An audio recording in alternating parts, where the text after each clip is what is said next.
heard, I don't mean this in a bad way, but if y'all ran into each other, she's more likely the one that's gonna get hurt. She's more likely the one that's gonna get hurt. I was thinking about you and the ski trip. I'll still go skiing with you. No. We were both surprised we ran into each other. We're like, well, hi, how are you? Oh,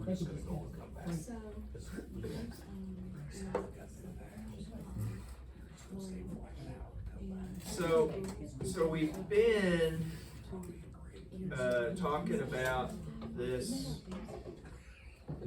hypothetical jubilee, right? And hypothetically, every 50 years, we move one step closer to the land returning to its original owner. So we're going to kind of take a little deviation away from that theme today. But the other theme that we've been talking about is the coincidences of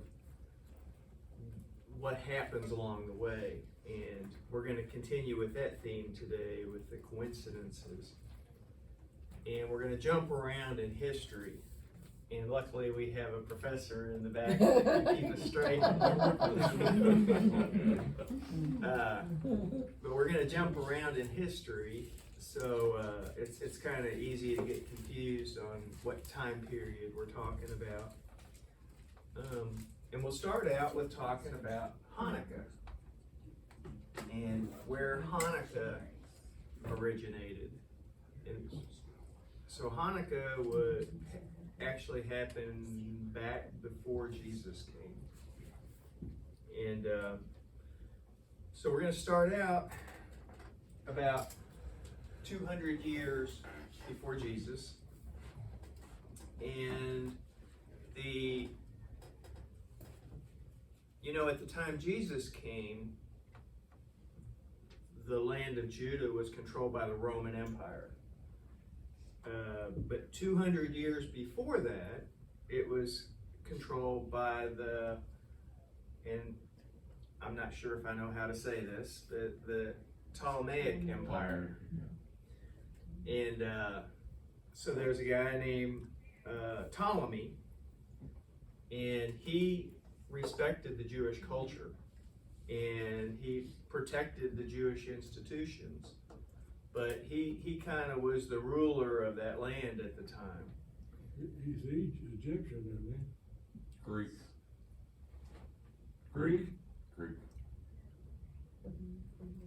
Yeah, because he was one of the four generals of Alexander the Great, and they split the Greek Empire up. But the Seleucids were more Greek. Yes. Yeah, so the Seleucids came in after the Ptolemies were before 200 BC, and then after 200 BC, then the Seleucids came in. And so in 200 BC, the Seleucid Empire attacked Ptolemy and defeated him, and Judea became part of the Seleucid Empire. And just like Ptolemy, the Seleucids were also sympathetic to the Jewish culture and the Jewish institutions, and they protected the Jewish way of life, if you will. But then, moving on up another 25 years, in 175 BC, a guy named Antiochus Epiphanes came into power. So in 187, which would have been 12 years earlier, my brain's not doing it this morning. So in 187, the Seleucid king died, and Antiochus Epiphanes was a possible heir, but there was a problem in that he had an older brother. And the kingship goes to the oldest, so his brother was the rightful heir of the throne. So his brother takes the throne in 187 BC, and he holds it for 12 years. And so if you got Antiochus Epiphanes, right? He's got an older brother who takes the throne, and his older brother has 2 sons. So those 2 sons are going to become the rightful heir of the throne. He's got an adult son, and he's got a young son. I think an infant maybe. And so his brother takes the throne in 187. He rules for 12 years. And then in 175, his brother gets assassinated. So his brother's gone, and the older son would be the rightful heir to the throne, but he's in prison in Rome. So he's being held hostage in Rome. So that leaves this infant son as the rightful heir. So Antiochus Epiphanes seizes this opportunity, and he says, I'll be the co-regent, and I'll rule along with that infant until he's of age. And so that's mighty nice of him, right? Except he gets a little taste of power, or maybe he had this taste of power even before. And for 5 years, him and this child are the co-rulers. Actually, Antiochus Epiphanes is, but after 5 years, he says, I'm not doing this anymore, and he murders the child. Oh. And that seals his power, where nobody can take that away from him. So yeah, Antiochus Epiphanes usurped the throne by proclaiming himself co-regent with him. 5 years later, he seals the power by murdering the child. Unlike Ptolemy, and unlike the Seleucids, who were both sympathetic to the Jewish religion, and they protected that Jewish way of life, they protected the Jewish institutions, Antiochus Epiphanes did not protect the Jewish way of life. Matter of fact, he sought to destroy it. So he builds a gymnasium right outside the temple. And men were required to be naked to enter this gymnasium. But that was against the Jewish culture. So nobody wanted to go to this gymnasium because nobody wanted to get naked, right? And it's right outside the temple. So he required everybody, basically made a law and required everybody to go to this gymnasium at least one time a year. He defiled the temple, he vandalized it, he erected an idol on the altar at the temple, he banned circumcision, he outlawed the Sabbath, and he ordered pigs to be sacrificed on the altar at the temple. Ouch, it's slap in the face. So all the things that were the core of Judaism, circumcision, the Sabbath, the sacrifices, the altar, no pigs, all the things that were the core of Judaism, he basically turned them on their head. The temple in Jerusalem was looted and services were stopped. Judaism was outlawed. So then in 167, Antiochus Epiphanes ordered an altar to Zeus to be erected at the temple. So he's going about as far as you can go to get rid of Judaism. And this prompted a Jewish priest named Mattathias and his 5 sons to lead a rebellion against Antiochus Epiphanes. And that rebellion was called the Maccabean Revolt. So in 165 BC, there's this Jewish revolt. It was started by this priest and his 5 sons. Can I add just a little bit to that? Sure. The Jews, one by one, accepted these little things that were being changed until there was a pig sacrificed on the altar. That was the final straw. Yeah, And as soon as that happened, the priest in the temple revolted against the soldiers that were there. And of course, the soldiers ended up killing all of the priests. And then they spread out because there were, synagogues and little things like that. And people had been making small sacrifices there. They gathered all the priests up and they said, we want you to sacrifice a pig. If they refused, they killed the priest. And Antiochus, he says, this is exactly what I wanted. And so he sent soldiers all over the country with pigs, requiring all the priests to sacrifice, a pig on an altar. If they refused, they were immediately killed. When they got up to this particular area where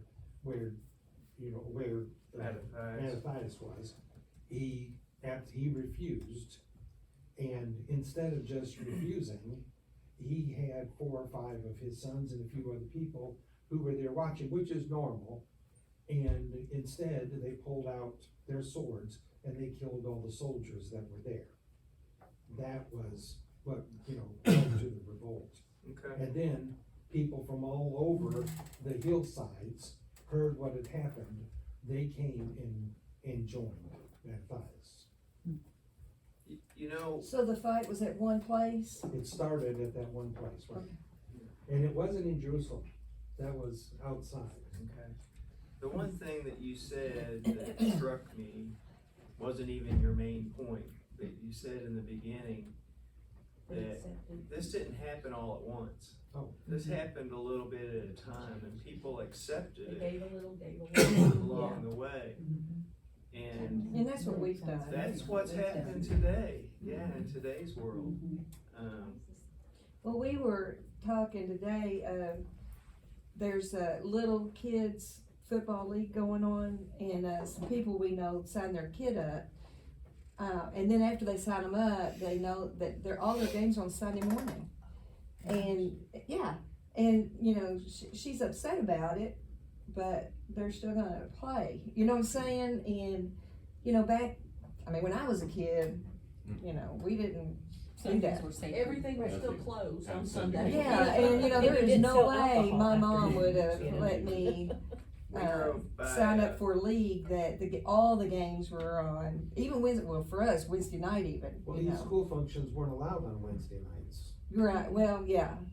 we drove by Floyd Central this morning, and the football field is in full use. And it's a game, cause they're in uniform and. They're all in uniform, Yeah. and it's going on. But that's what, how we've, well, A little bit of compromise, Yeah. compromise. yeah. Well, I wonder why the pig thing was the breaking point. Because pigs weren't clean. Well, but all the other stuff was wrong too, so, But that was the. that was ultimate that was a The big, ultimate insult, I guess. okay. And was there with being the Zeus idol, was something about Zeus that was? Was Greek. Zeus was God. the highest of the gods. Greek god. Okay. He was the top dog. Okay, I didn't know if maybe So it was the a whole- specific the whole Zeus for a thing- specific No, the reason. whole thing about having no other gods before me, Yeah, and he was clearly the The- god, their okay. big G god. gotcha, Yes, all of a sudden he's on the altar or being, right, yeah, okay. sacrificed to. So.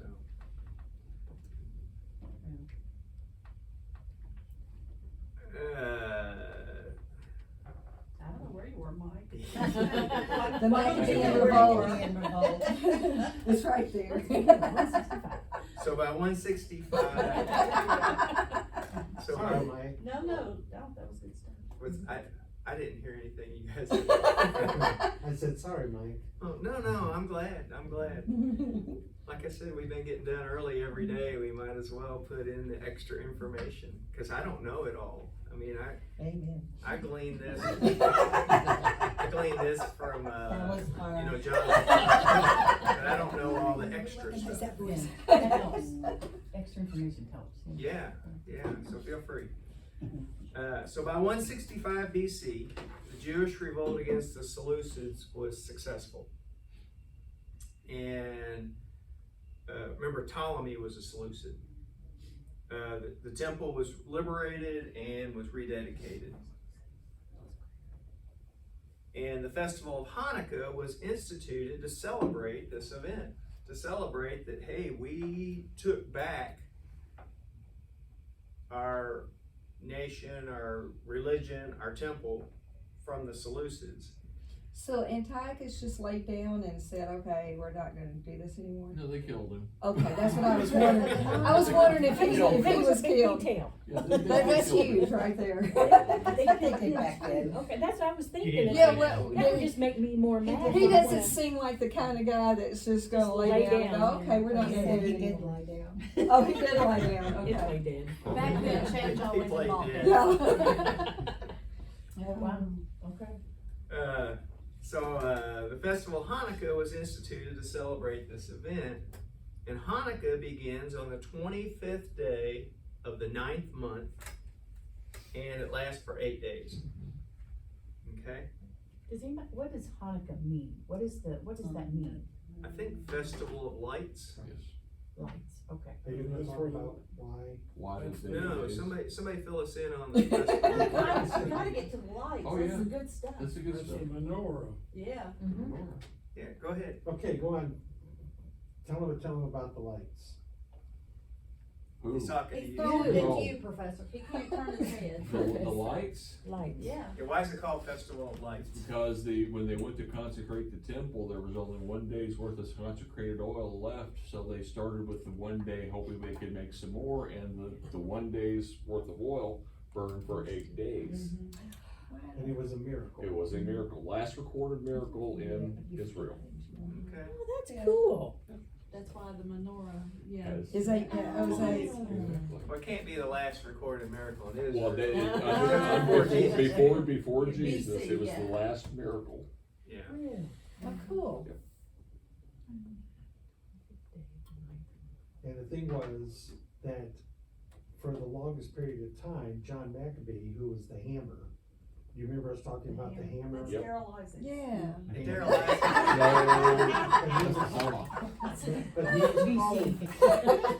But he was called the hammer because his face looked like a hammer.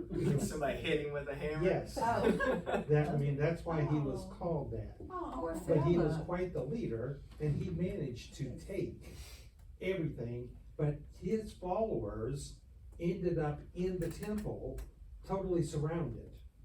And they needed to get all of the stuff coming in, but there were more followers that were continuing to attack and the other forces, and they were able to win, but like Steve said, there was only enough oil for 1 day.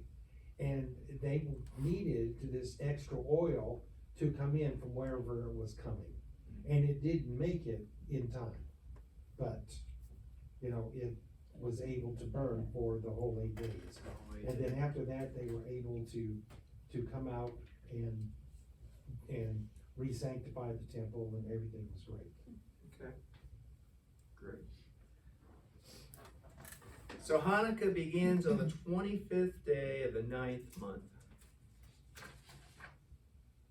Fast forward 2,082 years. Takes us to 1917.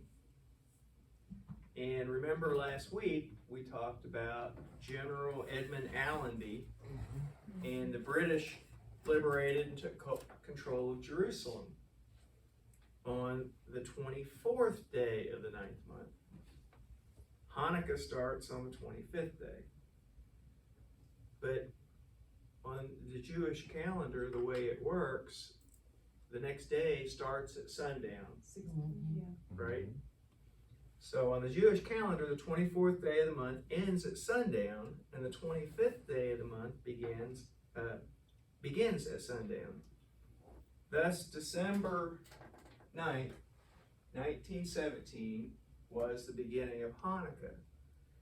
So in 1917, on the evening of the day that Jerusalem was liberated by General Allenby, all over the world, Jewish people lit lights of Hanukkah to celebrate the rededication of the temple and the ending of the foreign occupation of Jerusalem. Just one more coincidence. There's a special scripture to be read on the Sabbath of Hanukkah. And so on the Sabbath, on the week that sealed the liberation of Jerusalem in 1917, this was the word that was proclaimed all over the earth. The Lord will receive Judah as his share in the Holy Land and will again choose Jerusalem. So that's being read all over the world in the synagogues as General Allenby retakes Jerusalem. So, interesting note during my fact checking. Remember I told you that I fact checked everything that I was going to present in this class. So during my fact checking, I discovered that the actual scriptures,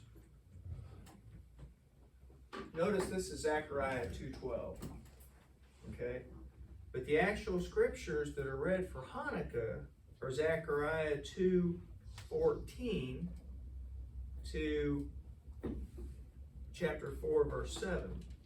So this appears to be 2 verses before that. It appears that, well, they wouldn't have been reading that. But that uses Masoretic verse numbering. And I don't understand exactly this Masoretic verse numbering. But Zechariah, when you use the Masoretic verse numbering, Zechariah 2:12 is actually Zechariah 2:16. Does that make any sense?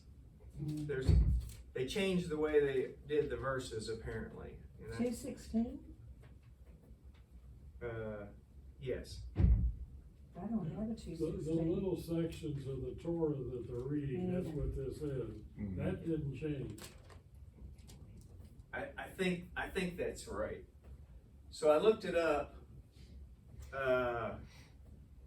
and that verse that I just read, which says is Zechariah 2:12, when you use the Masoretic system, that's actually 2:16 is the same verse. Does that make sense? That's why we don't have 2:16 in here. Yeah, it's the Christian Okay. Right. scripture, yeah, not the Okay. Jewish Right. No, there's scripture. no 2:16. So when I was fact checking, it appeared like, oh, that verse wouldn't have been read. Right. But as it turns out, yeah, that verse actually was read.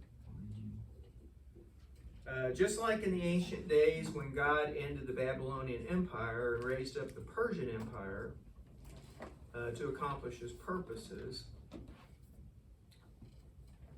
So back when Judah was conquered by the Babylonians and they were taken to 70 years of captivity, and then God ended the Babylonian Empire and raised up the Persian Empire to accomplish his purposes. Now in 1917, God has caused the Ottoman Empire to fall, and he's raised up the British Empire to accomplish his purposes.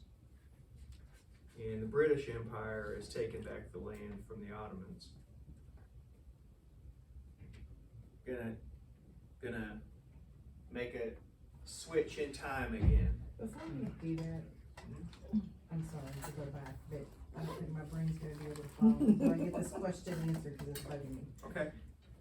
A couple slides back, Hanukkah was the 9th month. Yes. Maybe you covered this in one of the weeks that I've missed, but how did the 9th month become December? Okay. So on the Jewish calendar,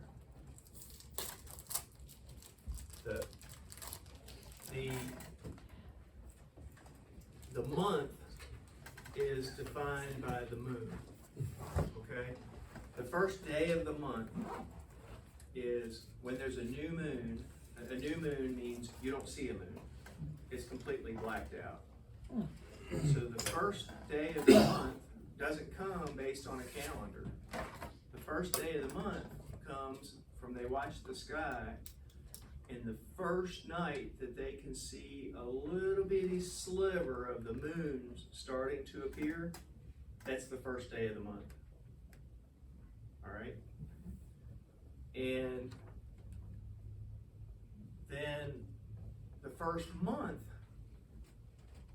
this is where it gets confusing, because Israel and Judah followed a different calendar as far as when the first month was. But the first month is that first sliver of a moon after the new moon, after, I think it was the barley harvest. It was in the spring, a harvest in the spring. And so that's what marked when's the first month. So each month is about 30 days long, and the new month starts the next new moon when that first sliver appears. And then that's going to create a problem, because some years are going to have 13 months instead of 12 months. Because remember, the new year doesn't start until that first sliver of a moon after that first harvest. Does that make sense? So that's how they did the Jewish calendar. And So that's equivalent, if it's the first month after whatever moon that was in the spring, you're talking in our calendar today, that was March or. so the was ninth the first month would have been in the December timeframe, November, December timeframe. Well, they had a written calendar. But that's how it was derived. Yeah, That's how it was. it just didn't work too, well, the calendar we used didn't work too good either. They didn't have a leap year where they had an extra day in February. What they did was certain years, they had an extra month. They had a 13th month. And that's how they kept it on that lunar schedule. Sorry for the diversion, but my brain could not stop Okay. thinking about that, no matter where else you were going. There were a lot of brains on this. I was with you. Like, I just couldn't even pay attention to the rest, I was like. I was with you, Shannon. Did I sufficiently answer it? Yeah, I think so. Okay, so yeah, the ninth month would have been in the November, December timeframe. Well, it's right about the time we're celebrating Christmas, out comes the menorah. Well, Right. that's what I was so confused about, cause if it was the ninth month, I was like, okay, how did Hanukkah get moved from, when I'm thinking of the ninth month to December, like, where did that shift happen? That's the ninth Now month of their calendar, not Right, our calendar. yeah, I If, get it now. this is the Or Jewish kinda get calendar, it. right? The ninth month of the Jewish calendar. What about the rest of the world? Was there a time frame? You know what I'm saying? Julian calendar. You know, Well, not everybody uses the calendar we use today. yeah. Oh, really? I'm not sure what the rest of the world used back then. Do you guys know? The Roman Empire would have used, that was the beginning of the Roman Empire, they would have used, good question, because if Julius Caesar hadn't come, so you couldn't have a Julian calendar. Yeah. So the world wasn't on the same day. Gwen, you get the prize. You stumped all three of us. Actually, Rose did. Good job, Rose. She just didn't wanna ask it, I'm like. Well, all this, before the, well, go ahead, Kurt. She said, what did the rest of the world, the pagan world, what calendar did they use during this time period? It seems very complicated. It does, it seemed like the world's all on a different Well, time they frame. probably would have used a lunar calendar, because that's what everybody, but the lunar cycle calendar would have had to. and disappeared with Stonehenge. Oh, jeez, don't go there.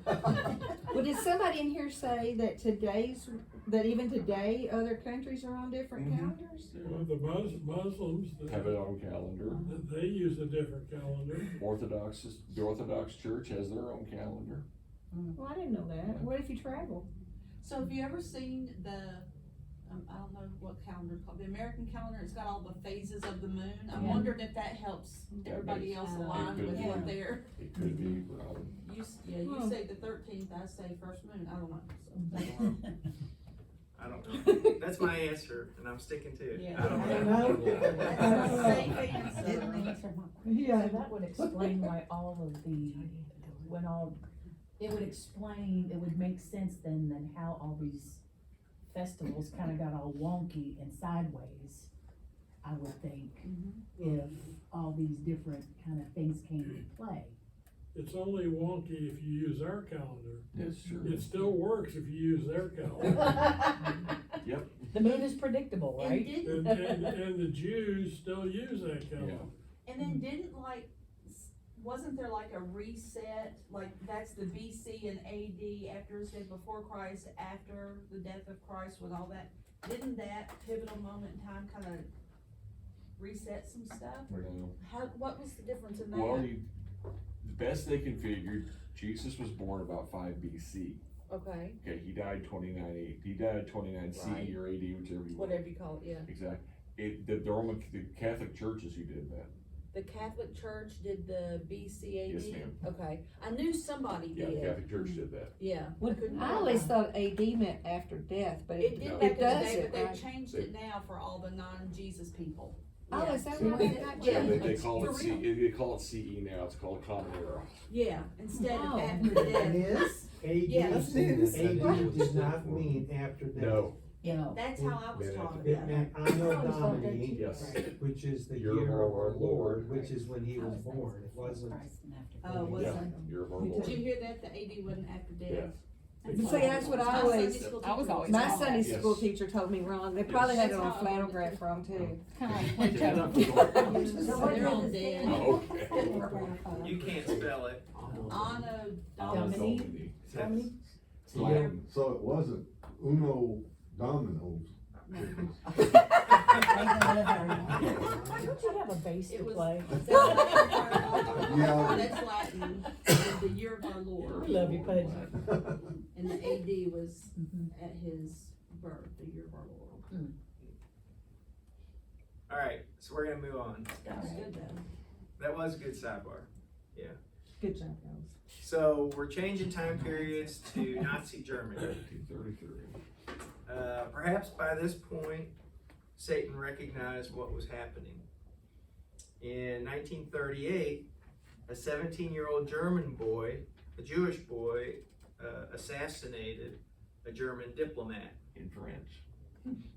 in France. In France. This started a riot called Kristallnacht, Kristallnacht.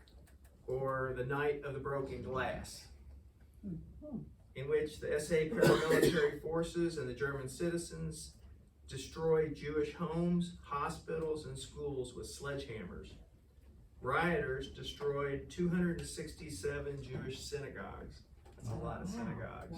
Including the main synagogue in Berlin, burned to the ground. Is that how that got started? The Jew, them being so No. anti-Jew? The Nazi party was always anti-Semitic. Okay.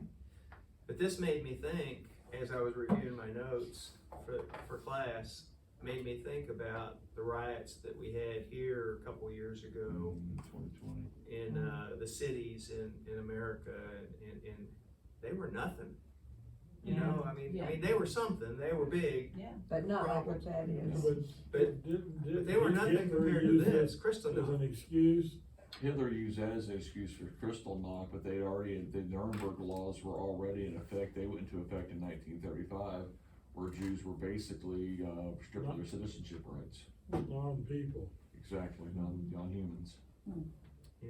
So rioters destroyed 267 Jewish synagogues, over 7,000 Jewish businesses were destroyed.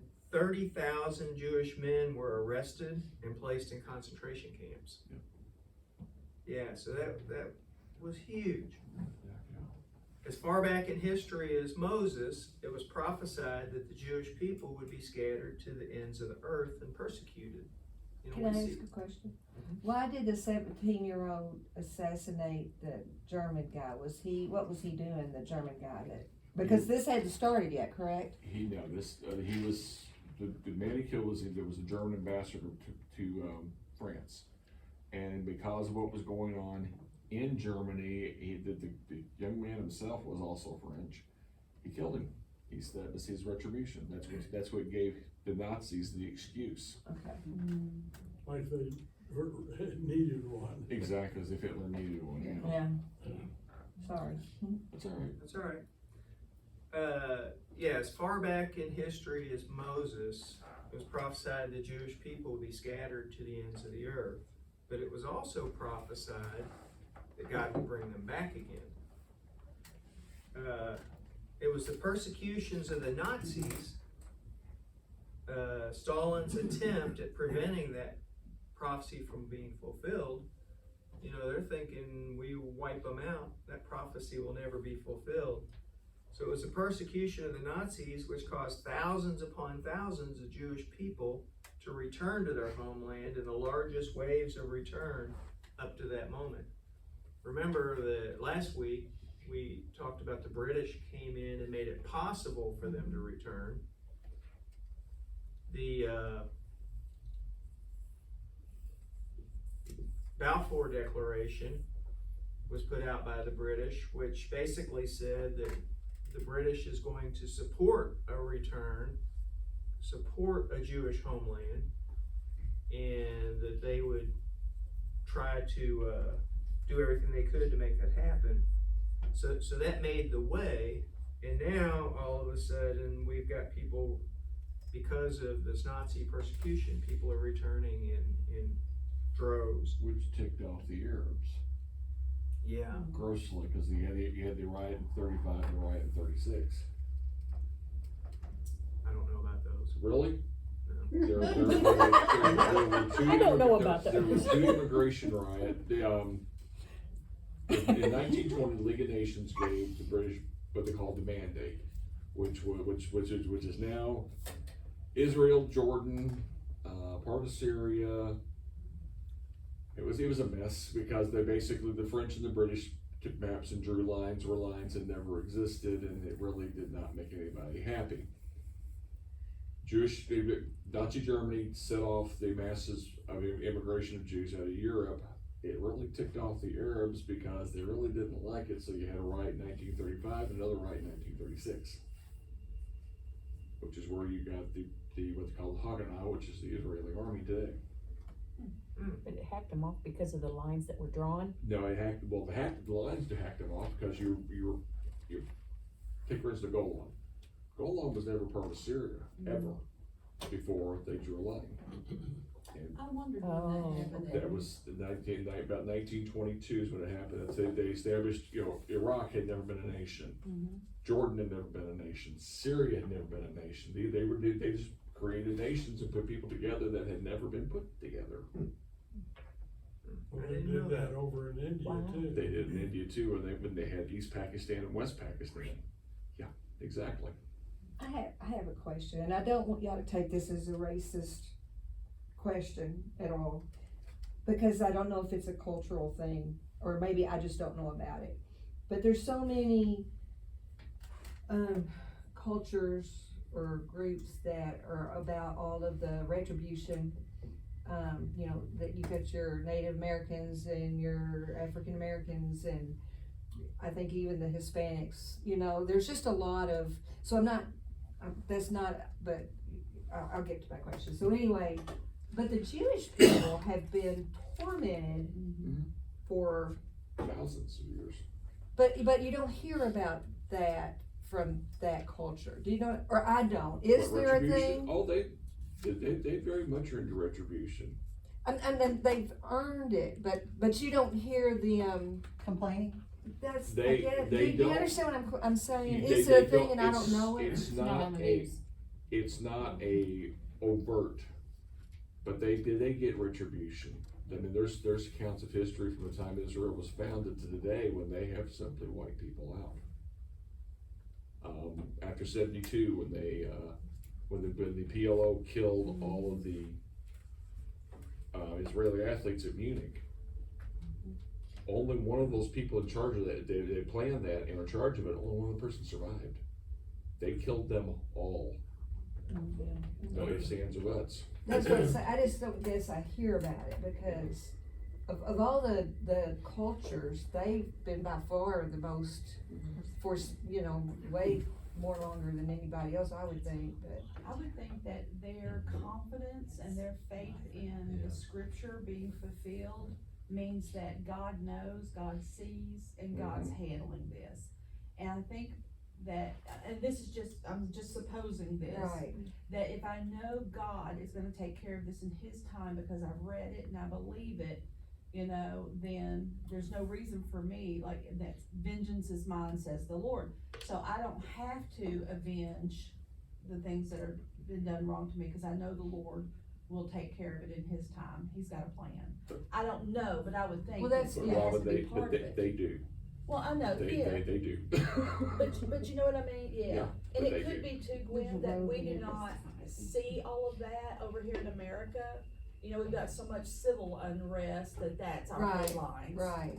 You know? But I mean, there's like, there's a lot of Jewish communities in the United States. I mean, you know, like New York City, there's, you know, but you just don't see that, you know, on the news. Not that, so No, maybe you- that's what it is. It's just not You don't blatant see in it, your you don't see it face. here in the US, but Yeah. outside the US, they Watch definitely. BBC and see if you see a difference. Watch there's what? The a- BBC, BBC. yeah. There's a huge difference. There's a difference in perspective. It's more of a global perspective Okay. of groups, yeah. It's Alright, a good watch. And is it possible that the silence there might be a political agenda behind that too? When, Steve, I'll do this straight. When was it the Salminio was fighting the British? That was pre-independence, so that was, there was Haganah, there were two other groups that were, when the British Mandate was ending, this is 47, 48. Okay, it's. They were after- trying, there was a radical group of Jewish immigrants to what was called the Mandate back then. They were trying to drive the British out shortly before we're getting way ahead, I know, Mike. Before the partition, for the UN partition agreement went into effect, and they were trying to drive the British out. And they've been doing that since the 30s. So that's all it I started. just remember that was really a big uprising. But when they blew up the King David Hotel, yeah. I mean, and that was the Jews. Oh, yeah. alright, I'm gonna get back on track here. Okay. Why? No, we stayed at the, He said good things. I was gonna talk about the partition of Jerusalem itself. Cool. So all things, both good and evil, work together to fulfill the ancient prophecies. The prophecies are going to come true, regardless of who stands up for good and tries to make it happen, or who stands up for bad and tries to make it happen. So then in the 1940s, satanic forces worked through Adolf Hitler and the Nazi Party in an attempt to annihilate the Jewish people from the face of the earth. Over 6 million Jews were killed. Even this could not stop God's plan. The ancient prophecies would be fulfilled regardless of the evil forces trying to prevent them. And so it was just before that darkness began to rise in Europe that a homeland was given to the Jewish people, a refuge, the land of Israel. And it all happened at the same time. So our next character in the story is named Theodore Herzl. And Theodore Herzl was a Jewish journalist from the Austrian Empire in the Kingdom of Hungary. He was a journalist, and he was the founder of Zionism. That's supposed to say Zionism. So, what is Zionism? Zionism promotes the establishing of a homeland for the Jewish people. So on August 29th and 31st, 29th through the 31st of 1897, Herzl held the first Zionist Congress in Basel, Switzerland. And here's a picture. I didn't even know they took pictures in 1897. But apparently they do, because I think that's a real picture. Started in the 1840s. Yeah. Pictures? Yeah. Okay. So yeah, August 29th to the 31st of 1897, Herzl held First Zionist Congress in Basel, Switzerland. Pretty big deal, it looks like. What was that date again? That didn't compute. August 29th to the 31st, No, the year. 1897. I might have said 67. No, it just, It's 1897.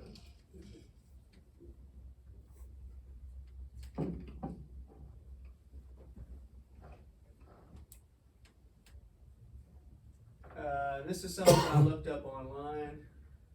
The first Zionist Congress was inaugurated, or was the inaugural Congress of the Zionist organization.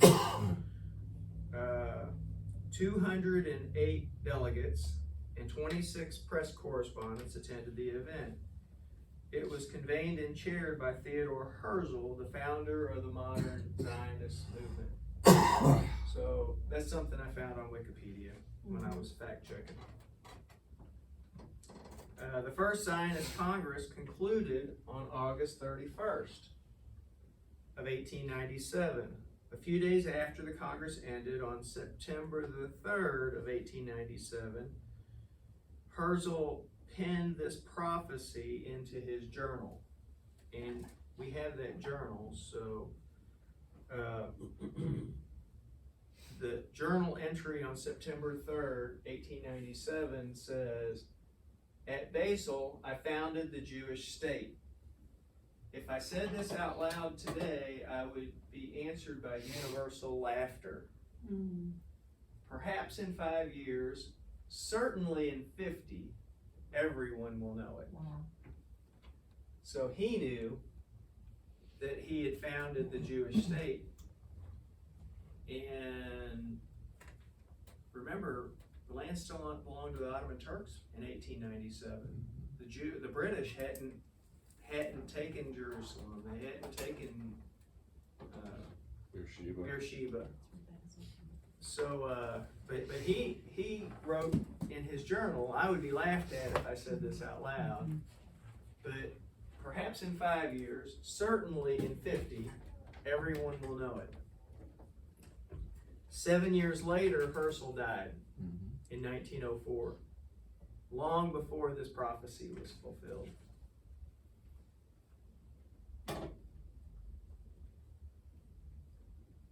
Talk about the partition plan. Mike, if you will go back to Zechariah, no, you don't have to go back there, but if you go back, Zechariah starting in chapter 2, verse 6. That's where it starts talking about, come, flee from the land of the north, for I have scattered you to the four winds of heaven. Come Zion, escape, for you who live in daughter Babylon.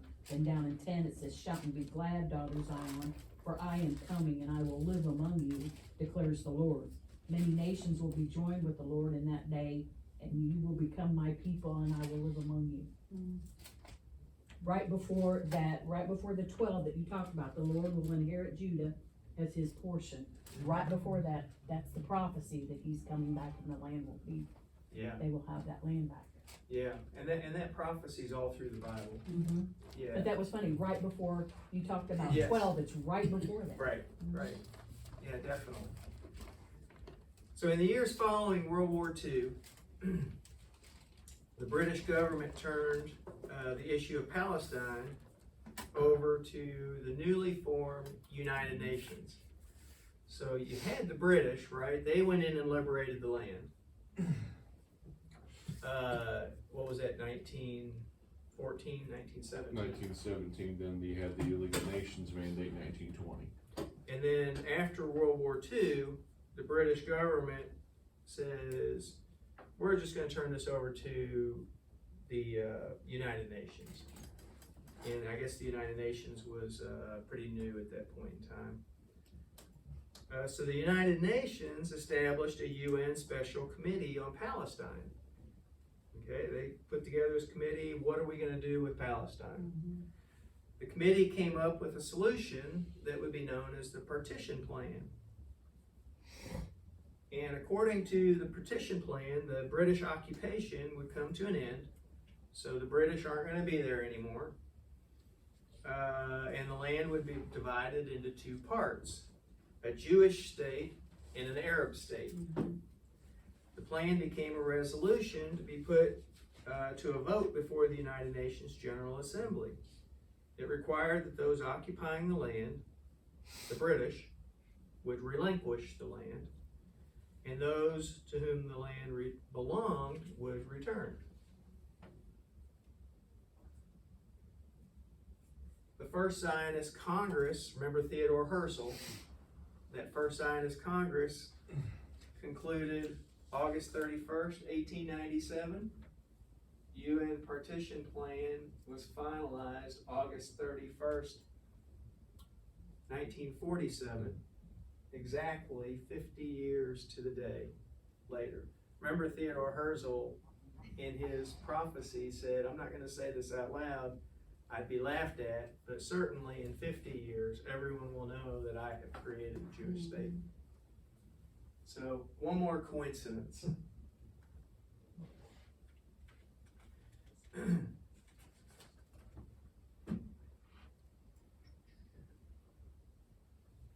And this is just something I looked up when I was fact checking. And UN Special Committee on Palestine, press release August 31st, final meeting and press release August 31st, 1947. Now, Palestine was just a physical area, not a country. Exactly, it wasn't. Right. Pardon? Yeah, it's exactly what it was, Don, it wasn't a country. Cause see, the Arabs say that they stole our country, but Right. it was never a country. Right. Are you tying that in with 1867 with the Mark Twain thing? No, I don't think so. Does it tie in? Yeah, you just said that everything is gonna tie in. On with that. 50, yeah. Oh, well, remember I said at the beginning of class today that we were kind of gonna deviate from that hypothetical 50-year jubilee, and we're gonna talk about other coincidences today. That's the reason I said that at the beginning of class. But you're not saying these are jubilees? No. Okay. It just lines up with the 50 years, he said, but in 50 years, they'll all know. He wrote that in his journal. Certainly in 50 years, they'll all know, and it was 50 years to the day But when the United Nations that and Jubilee. did this. Yeah, no. 'cause No, it's they're trying to not make the related. comparison, Okay. yeah. I know, I was thinking the same thing, Kurt, I'm like, wait a minute, I've got So Herzl wrote his 50-year prophecy on September 3rd, 1897. After its completion, the Partition Plan was officially received and recorded by the United Nations General Assembly on September 3rd, 1947, exactly 50 years to the day later. And here's where I was fact checking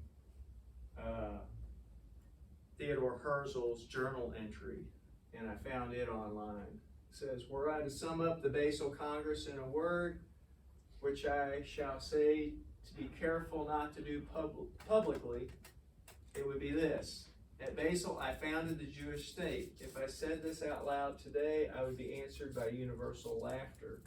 Perhaps in 5 years, certainly in 50, everyone will admit it. So, no, that's just a coincidence that we're racking up the coincidences. Here's a passage from Leviticus. And ye shall, this is King James, I have trouble reading. This is your entertainment for the day. And ye shall hallow the 50th year, and proclaim liberty throughout all the land, unto all the inhabitants thereof. It shall be a jubilee unto you, and you shall return every man unto your possession. The United Nations voted to approve the partition plan on November 20, their vote, remember it was recorded on that day we were just talking about, September 3rd. But they voted to approve the partition plan on November 27th, 1947, and this created the Jewish state. I wonder if I had that date wrong. November 29th, adopted the Plaza Resolution 181. Did you do that from memory? No, he No. looked at I couldn't remember the date. It was a Thursday. Robin, it very well may have been, I don't know. I was wearing pink that day. I wasn't even thought of.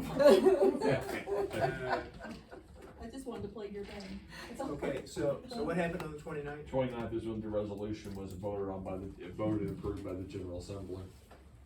Okay, so I have in my notes, which may be wrong, United Nations voted to approve the partition plan on November 27th. This created a Jewish state and an Arab state in the land of Palestine. Yeah. Was there boundaries drawn for that? It's a really weird looking map, Don. It really is. It's a So weird you, looking so you map. said it was November 29th. 29th, yeah. Okay, so I probably have an error here because I said the 27th. Yes, But the 27th apparently was a Saturday. So the 29th must have been a Monday. So the closest Sabbath to the 29th Will be the 27th. would be the 27th.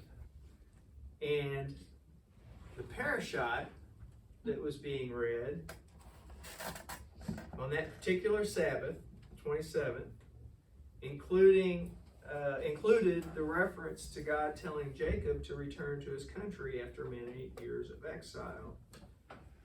And it included this: go back to your country and I will make you prosper. At the time the partition plan was being approved, the new Jewish state did not have a name. Okay, you talked about, Palestine was never a country. Well, at this point in time, when the UN did this resolution, Israel wasn't called Israel. Okay, it didn't have a name. It's called a mandate.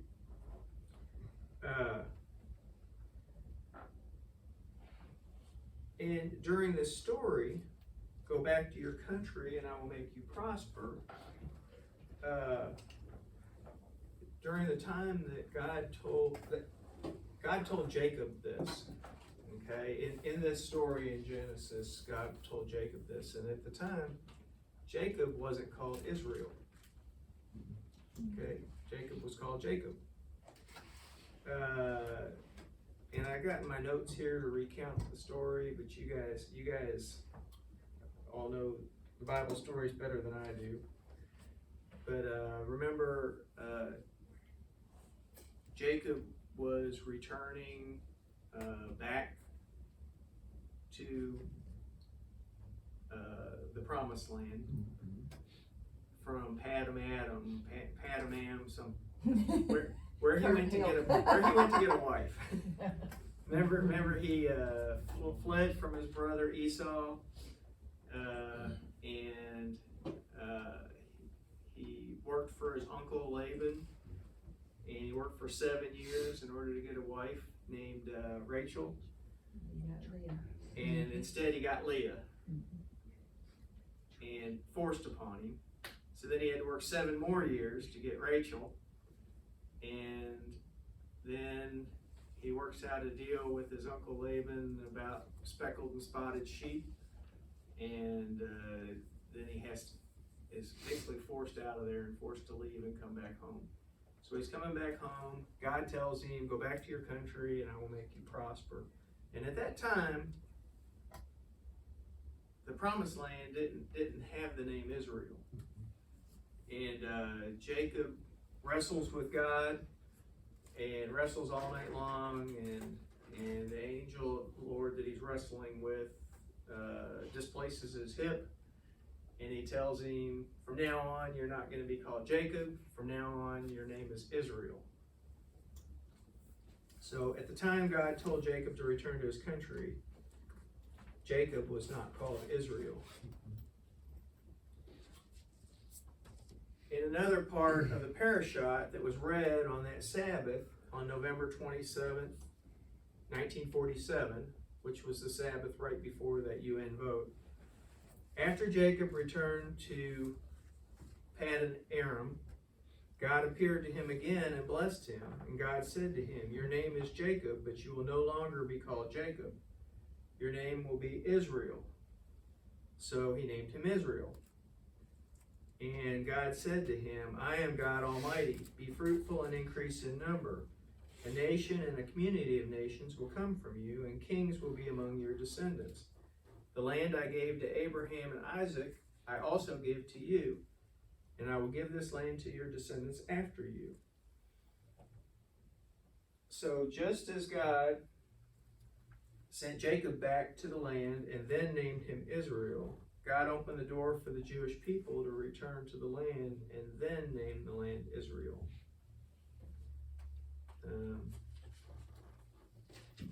And that's another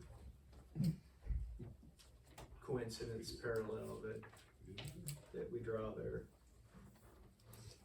And we had all those sidebars and we still finished it. Thanks for the sidebars.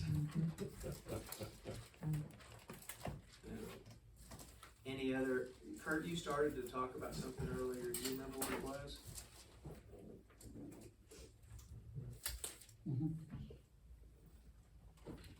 I wish I remembered. Ask Robin, she always You said remembers something everything I about- say. You said something about the partition or something around Jerusalem.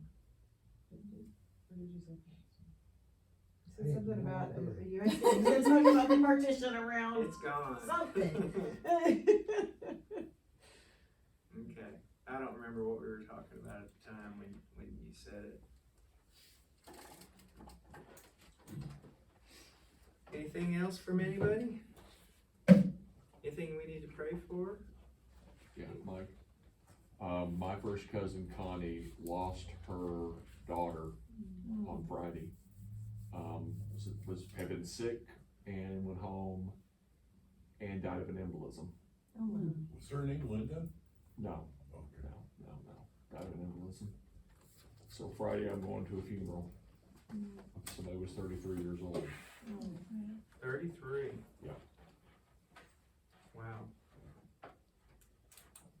Wow. How's your recovery, Kurt? It's actually been better till I renewed your rose this morning.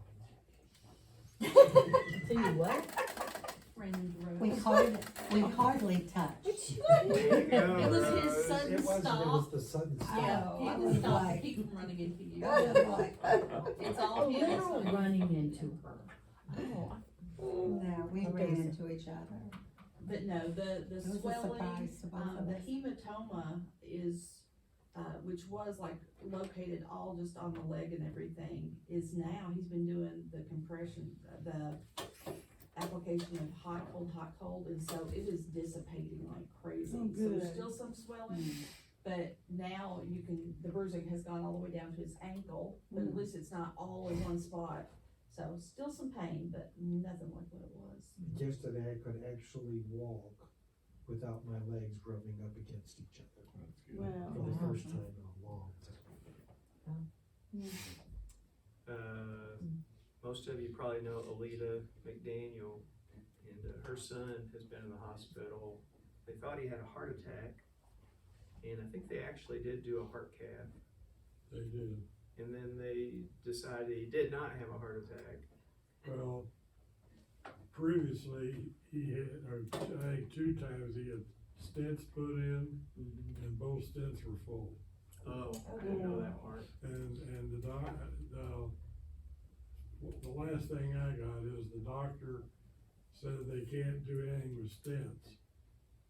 Now I asked, does that mean open heart bypass is an option, and I never got the answer back. Well, the word I got was that they were gonna,